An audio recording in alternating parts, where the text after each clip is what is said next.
నమస్తే ఫ్రెండ్స్.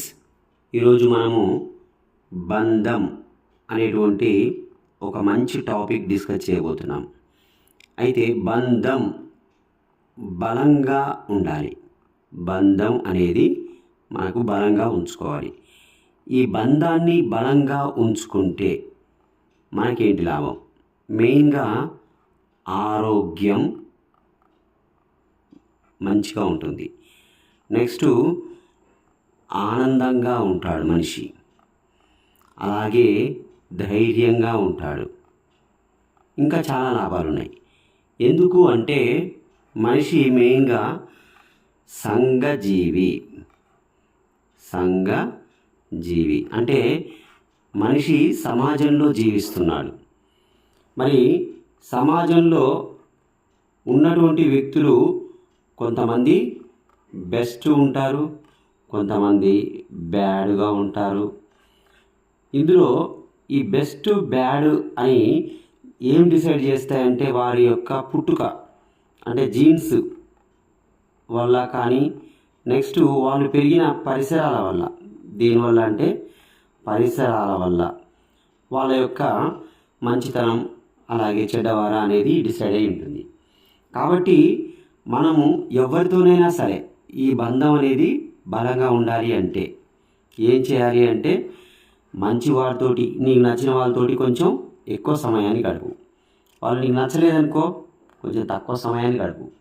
కానీ ఎవరిని కూడా మనం అసహించుకోవడం అనేది చేయకూడదు.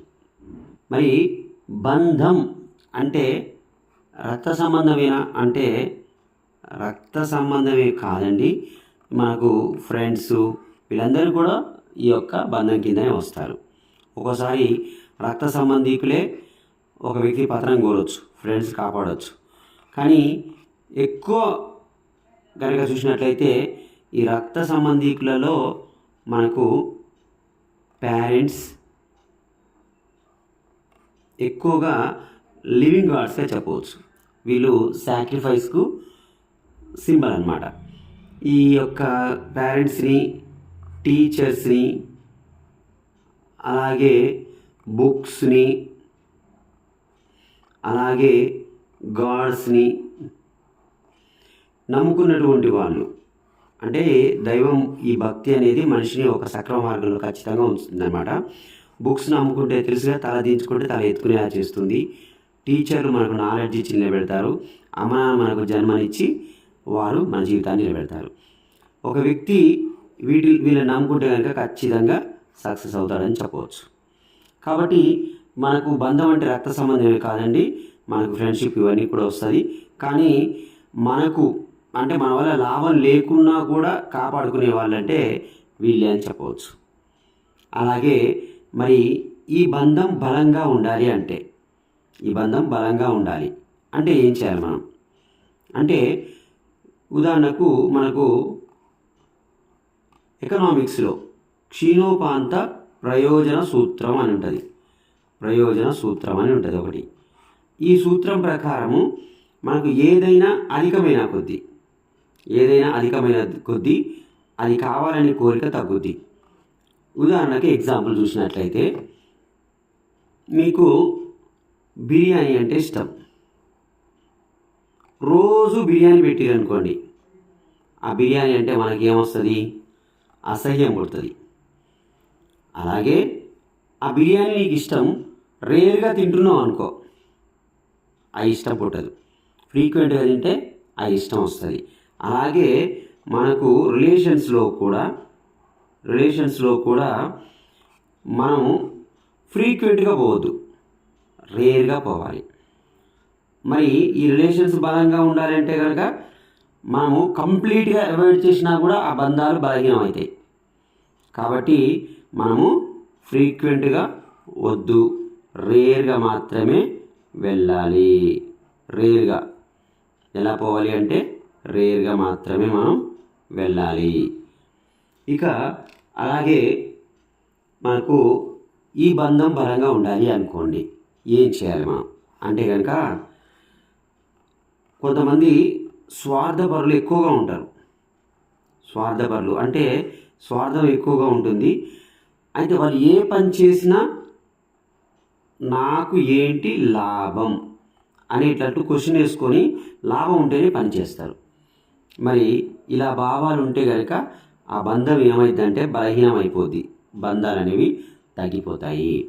మరి బంధం బలంగా ఉండాలంటే ఈ స్వార్థం అనేది తగ్గించుకొని మనము ఇచ్చే స్థితిలో ఉండాలి. ఏ స్థితిలో అండి? ఇచ్చే స్థితిలో ఉండాలి. మనిషి ఎప్పుడైతే ఇచ్చే స్థితిలో ఉంటారో ఖచ్చితంగా ఆ బంధం బలంగా ఉంటుంది అని చెప్పవచ్చు. మరి ఈ బంధం బలంగా ఉండాలి అంటే ఫైనల్గా చెప్తే మనము మాట ఏంటిదండి? మాట అనేది బంధాన్ని బలహీనం చేస్తుంది, అలాగే బంధాన్ని బలంగా కూడా చేస్తుంది. బంధాలు నిలిపేది మాటే, బంధాలు తుంచేది మాటే, ప్రాణాలు తీసేది మాటే, ప్రాణాలు పోసేది మాటే, మాటే గెలిపిస్తుంది నిన్ను, మాటే ఓడిస్తుంది నిన్ను. కాబట్టి మాటకు ముందు జాగ్రత్తగా ఉండాలి. ఎలా ఉండాలి? జాగ్రత్తగా ఉండాలి. ఎందుకంటే మాట జారితే వెనుకకు తీసుకోలేము. అయితే ఈ మాట వల్ల మన రక్త సంబంధికులు, అమ్మ నాన్న, ఓకే భార్య పిల్లలు వీళ్ళు భరించగలుగుతారు, బయటి వాళ్ళు మాత్రం భరించలేరు. వెంటనే బంధాలు తెగిపోతాయి. కాబట్టి మన యొక్క ప్రవర్తన మీద కూడా ఆధారపడి బంధాలు ఉంటాయని గుర్తెరిగి అందరూ కూడా ఈ బంధాలను నిలుపుకొని మీరు ఆరోగ్యంగా, ఆనందంగా, ధైర్యంగా ఉండాలని, మనం ఒంటరి జీవులం కాదు అని, ప్రతి ఒక్క మనిషిలో ఓకే 100% బెస్టే కాదు, కొన్ని మిస్టేక్స్ కూడా ఉంటాయి. ఆ మిస్టేక్స్ని కొంచెం బ్లర్ చేసేసి మంచిని చూసుకుంటూ అందరితోటి ప్రేమగా ఉంటూ ఒక గొప్ప సంఘజీవిగా ఉండాలని కోరుకుంటూ thank you friends. Please like, share and subscribe. Thank you. నమస్కారం.